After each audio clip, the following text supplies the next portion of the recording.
সবজিটাকে কষাতে থাকবো।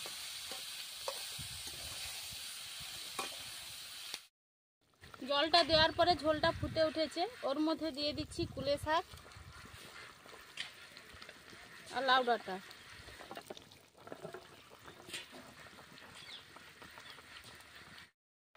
নমস্কার বন্ধুরা, আজ আমি চলে আসছি আর একটা রেসিপি নিয়ে। তো প্রচুর গরম পড়েছে, তার জন্য একদম হালকা পাতলা ঝোল বানাবো লাউ ডাঁটা দিয়ে। তো কি দিয়ে ঝোলটা বানাচ্ছি আপনাদেরকে আমি দেখাচ্ছি।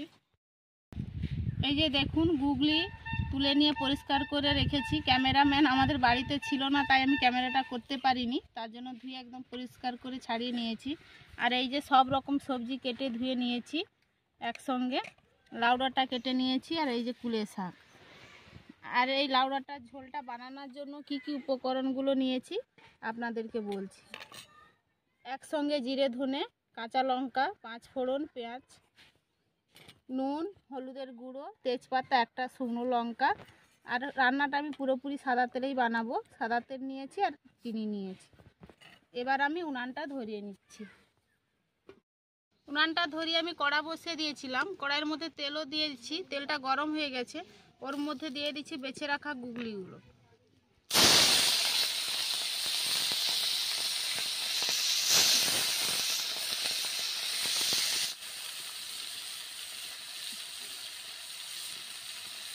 ওর মধ্যে দিয়ে দিচ্ছি পরিমাণ মতো নুন, পরিমাণ মতো হলুদ দিয়ে ভালোভাবে গুগলিটাকে ভাজতে থাকবো।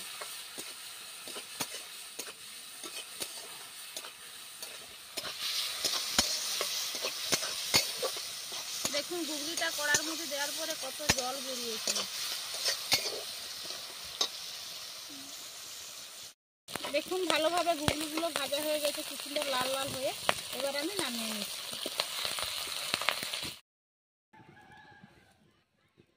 ওই তেলের মধ্যে দিয়ে দিচ্ছি আর একটু তেল।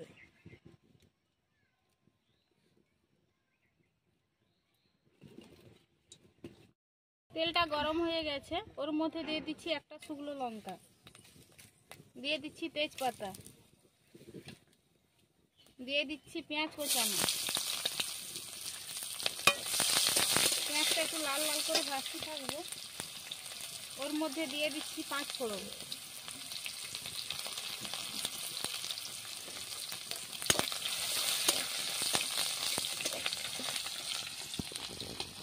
দেখুন পেঁয়াজটা একটু লাল লাল করে ভাজা হয়ে গেছে। ওর মধ্যে দিয়ে দিচ্ছি ধুয়ে রাখা সবজিগুলো,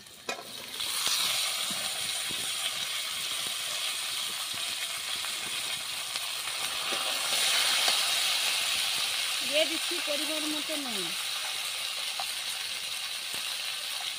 হলুদ 1 চামচ,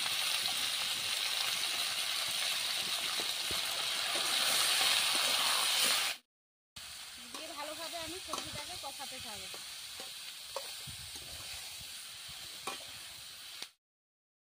দেখুন কত সুন্দরভাবে সব সবজিগুলো কষানো হয়ে গেছে। ওর মধ্যে দিয়ে দিচ্ছি আমি পরিমাণ মতো জল।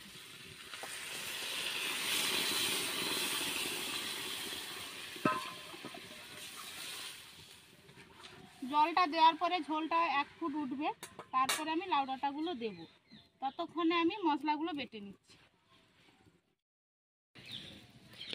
শিলনোড়াটা আমি ভালোভাবে ধুয়ে নিয়েছি।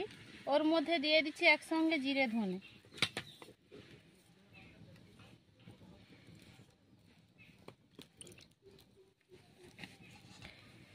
ভালোভাবে বেটে নিই। আমরা কাজের ক্ষেত্রে সুবিধার্থে আমরা মিক্সিতে মশলা করে চটপট রান্নার জন্য, কিন্তু শিলনোড়ার মশলা করে রান্না করার খাওয়াটা কিন্তু আলাদা, তার টেস্ট কিন্তু আলাদাই হয়।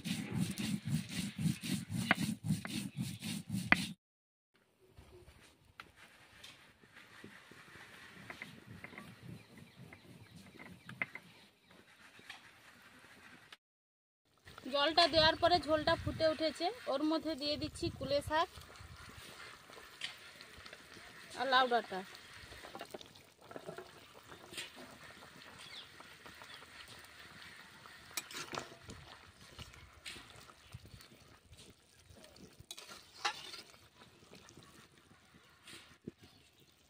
দেওয়ার পরে 5 থেকে 6 মিনিট ফুটতে থাকুক।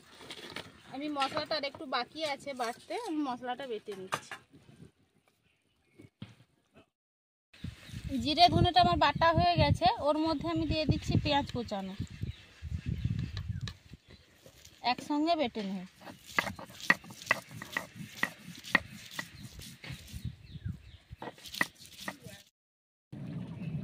আমার মশলাটা পুরোপুরি রেডি হয়ে গেছে। পেঁয়াজটাকে আমি ভালোভাবে বাড়লাম না, একটু আধোভাবে বেটেছি। এবার আমি তুলে নিচ্ছি।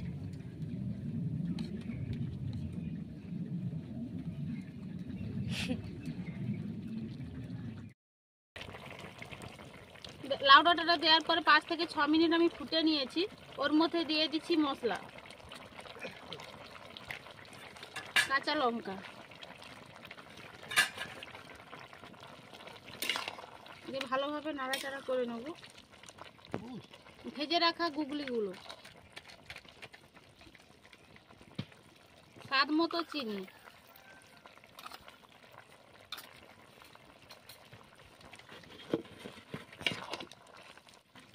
ভালোভাবে ফুটিয়ে নেব। লাউ ডাঁটা দিয়ে গুগলির ঝোল আমার পুরোপুরি রেডি হয়ে গেছে। কালারটা কত সুন্দরভাবে এসেছে দেখুন। এই গরমের জন্য কিন্তু খুব স্বাস্থ্যকর খাবার। আমি নামিয়ে নিচ্ছি। আর ওপাশে কাকিমা এসেছে, দাঁড়িয়ে আছে, বলছে, কাকিমাও বলছে একটু নেবে। তো কেমন লাগছে আমিও জানি না, কাকিমা খাবে। একদম পাতলা ঝোল। ওই যে কাকিমা দাঁড়িয়ে আছে, কাকিমা বলছে এখানে খাবে না, বাড়ি নিয়ে যাবে। কাকিমাকে দিয়ে দিচ্ছি, নিয়ে যাও কাকিমা।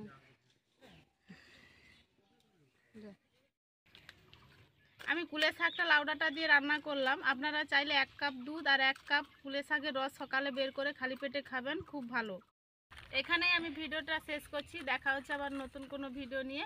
ভালো লাগলে অবশ্যই লাইক, কমেন্ট, শেয়ার, সাবস্ক্রাইব করবেন। ভালো থাকবেন, সুস্থ থাকবেন।